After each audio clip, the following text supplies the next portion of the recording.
destroying women's sports, compromising their safety and their privacy. Well, that could be the outcome of President Biden's push to redefine a federal law called Title IX. 50 years ago, the law was established to prohibit sex-based discrimination in higher education. Now the administration wants to expand it to protect gender identity. Heather Sells has the story. The Education Department has made clear for months that it plans to change Title IX from a federal law created to protect girls' rights in school and sports to one that also protects gender identity. It's based wholly on someone's subjective gender identity. The Washington Post is reporting the proposed change, and legal analyst Sarah Parshall-Perry says it's no surprise given the administration's priorities. The proposal is a dramatic redefinition of the groundbreaking civil rights law designed to level the playing field for women.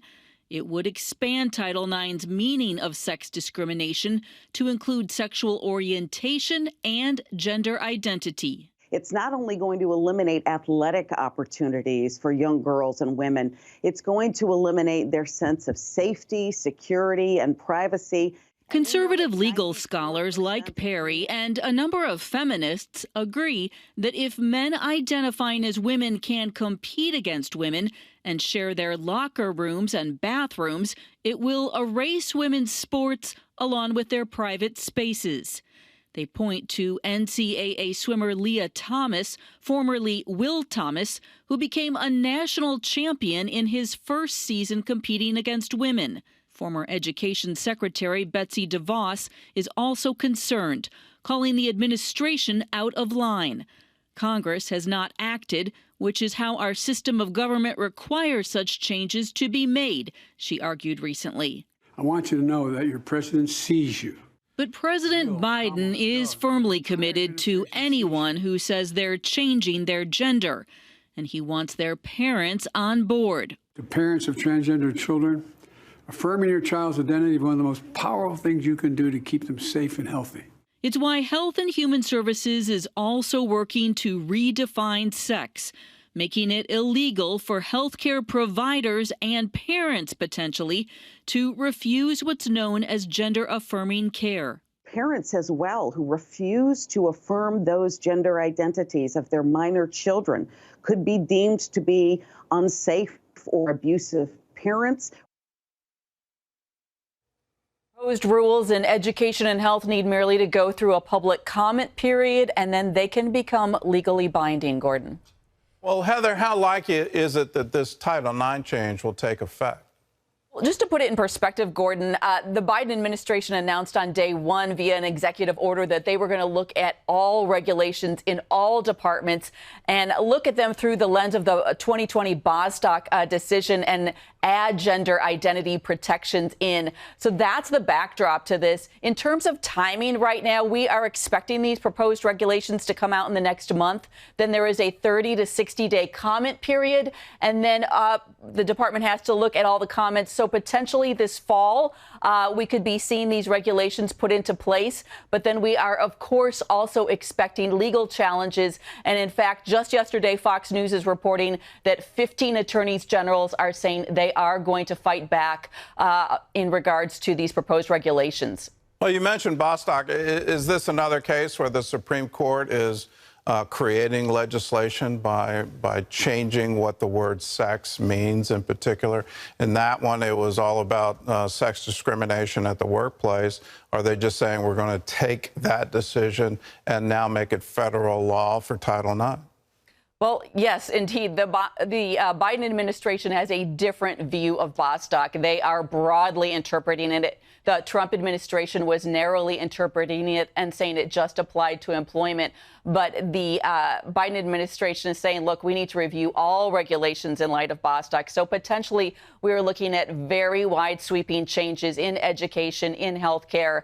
And I think it's in some ways we've known this was coming, but in some ways I think the general public is just not aware of what is coming down the pike. All right, well, let's talk about what's coming down the pike. What's the risk to parents who don't affirm children who say, well, I believe I'm of another sex? What's going to happen to them? Right. Well, and that is exactly what the 15 attorneys generals were pointing out in their letter to the Department of Education. They were saying, we are very concerned about parents' rights.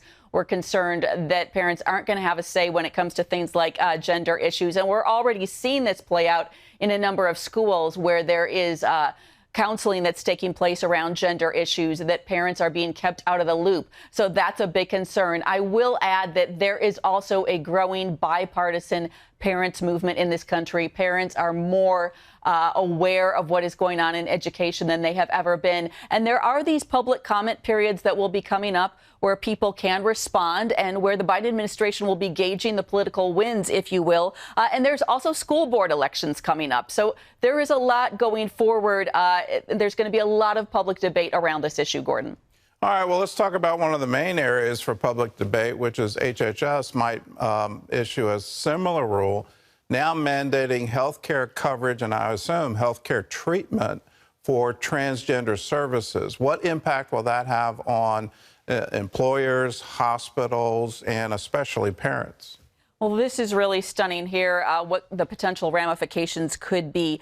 The Catholic News Service is reporting that the Catholic Benefits Association, which oversees or is an association for Catholic employers, has received some documents that indicate that there are going to be mandates in terms of surgical abortion, in terms of transgender hormones, transgender surgery, that they are going to require all healthcare providers to provide these types of services. And this is just going to be a no-go for Catholic hospitals.